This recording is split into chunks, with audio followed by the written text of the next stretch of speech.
Hello friends, Jennifer Pearson here. This is kind of a follow-up.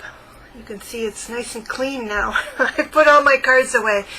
And then I thought, you know what, I want to share a couple of things. One is the way that I was expressing how I altered the schema of Sun Bear's medicine wheel. For kind of an annual spread type of I won't even call it a reading quite, because it's a set of readings is what it is. But what I did was I put the scheme in kind of simplified terms here on the back of a 4x6 card. And what we did in that previous video is I was doing for each one of these positions around the wheel, not what would normally be the 4 directions, or what I have on here is the 4 archetypes, but all of the what would normally be month cards. I was doing 3 steps toward the center, 3 steps toward the center for each one of these 3 cards.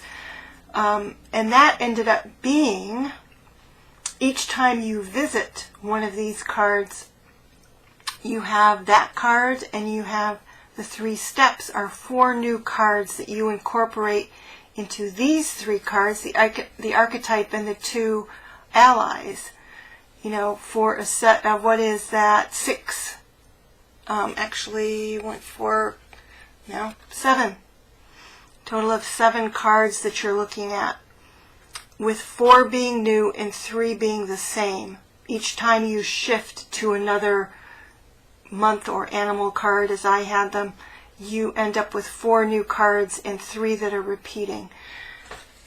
I'm kind of a glutton for punishment.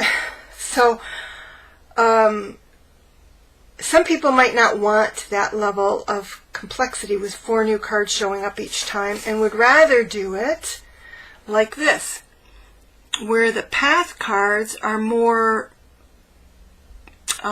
similar actually to Sun Bear's medicine wheel, which is where the path cards, the spirit path cards, are in alignment with the directions, which in this case would be the archetype cards. And so each time you moved around here, it would only be 1 new card, and these would all stay the same. So that's just another way of doing it that makes it simpler and gives you more repeating cards. And I think that's just a matter of where you're at, whether this one is going to give you more new information with each step you take. This scheme is going to give you less information and more time focusing on those cards in the center and in alignment with the archetype. So you're actually going to have 1, 2, 3, 4, 5, 6 cards that repeat 3 times. So it depends, that's just, to me, that's a personality or what you're up to that year, in terms of which way you would want to do it. Do you want to really focus on the same 6 cards 3 different times during the course of a year, to come back to them and think on them again? That's entirely up to you. I obviously preferred what is a little bit visually more complicated in terms of having 4 new cards each time I visit a different position on the wheel. I thought I would also, I'm not sure if you're going to be able to see this well enough. I still don't know. Let me see if I can make the lines a little heavier.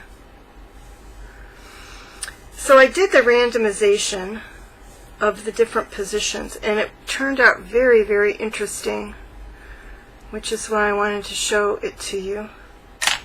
And the way I ended up doing it was I just used, again, the major arcana. And I won't even go into that.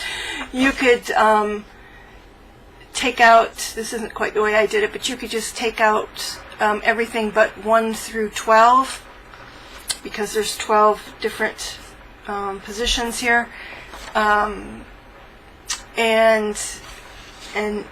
name them by that, however you want to do it. But the way I ended up randomizing it, I used the Major Arcana, my Majors Only deck, and it ended up like this, which I thought was really interesting. So this is normally what would be considered, again, on Sun Bear's medicine wheel, kind of the first months after. This is the winter solstice here. And so this is the beginning. That it takes that as the beginning of the year, as the light starts to grow.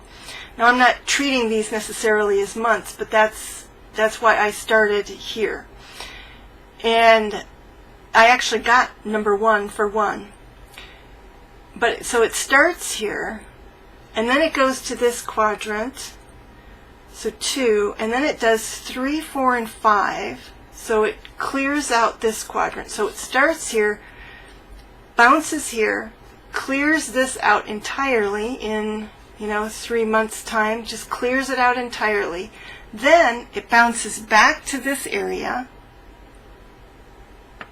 and then it clears this out entirely, because we have 7 and 8 here, so we go 6, 7, and 8, clears this out entirely, and then it bounces back to here, and then this area clears out. So it's like here, here, here, completely wiped out, here, completely wiped out, and all of these then are completed before I enter this phase.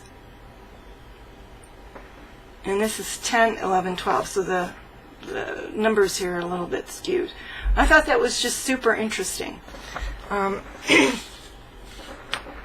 So, there can be kind of interesting lessons potentially to learn about the path that results from randomizing. If you take that to be random, when you're using the Major Arcana deck to give you the, your path through the different quadrants here. So I go essentially magical, from the magical child to the vampire to the magical child to the orphan child, clear out the orphan child, come back to the magical child. Oh, wait a minute, I did that incorrectly. Start with the magical child, bounce over to the vampire, then I completely clear out the orphan child, come back to the magical child, clear out the vampire, back to the magical child, and only after all of that, all of the orphan stuff, all of the child, and all of the vampire is out of the way. It's like only after that is it appropriate to tackle this martyr section. So very interesting. And so I just thought I would jump back on and share that with you, those 2 bits, and that's all I'm saying for now. Bye-bye.